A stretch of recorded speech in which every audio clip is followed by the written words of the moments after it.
Mən sənin büyündən bərbərin deyiləm. Rauf, hoş gəlmişsən səni. Fikir və hörmətlə yanaşıram dədə. Büyünləri, Vüsal istili səni saçsuğu eləməyəcəm. Zahmet olmasa eləyəm. Bilsən niyə görə eləmirəm? Saçsuğu başqa yerdə qıxdırmısan.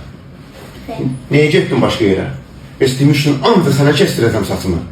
Niyə də Rauf? Niyə? Niyə getdin başqa yerə? Ona görə Vüsal istili eləmirəm. Vüsal istili olsun. Rauf, bu dəfə də eləyirəm Vüsal istili. Bir də elə şey olmayacaq, gedməyəsən başqa bərbərin yanına. Əziz dostlar, izləmədə qalın. Neçə yaşın var Rauf? 8. Sənə xoşbaxt olasan. Harada izləyirdin məni? TikTok'tan. TikTok'tan. Çoxdan izləyirsən məni, son zamanlarda. Çoxdan. Çoxdan. Xoşun gəlir o stildən. Nə? Bu stildən xoşun gəlir, sən saçma hansı stildə eləyin? Vüsal istili. Vüsal stili. Əziz dostlar, bu dəfə də Rauf'un saçını Vüsal stili eləyirəm, bir şərtlə.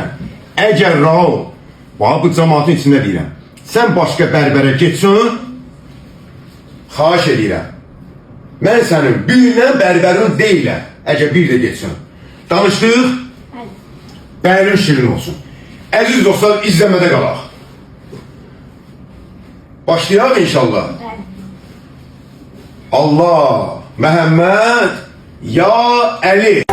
Bircə bəndə sevirmisən, çox saraylar devirmisən, devirmisən. Məni şəklə çevirmisən, gəl şəklini çəkim dünya, çəkim dünya.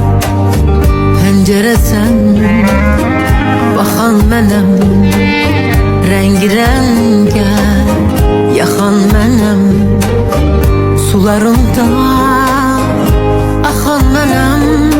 Gəl şəklini çəkim dünya, çəkim dünya.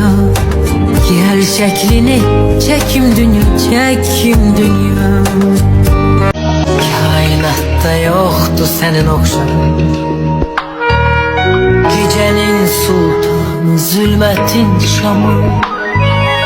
Dağlarda zərrədir sənin yanında, susqun hər zaman sirləri qorur. Zamanla danışma, zaman xəstədir, onsuz da ürəyim dar qəfəsdədir. Zamanla danışma, zaman xəstədir, onsuz da ürəyim dar qəfəsdədir.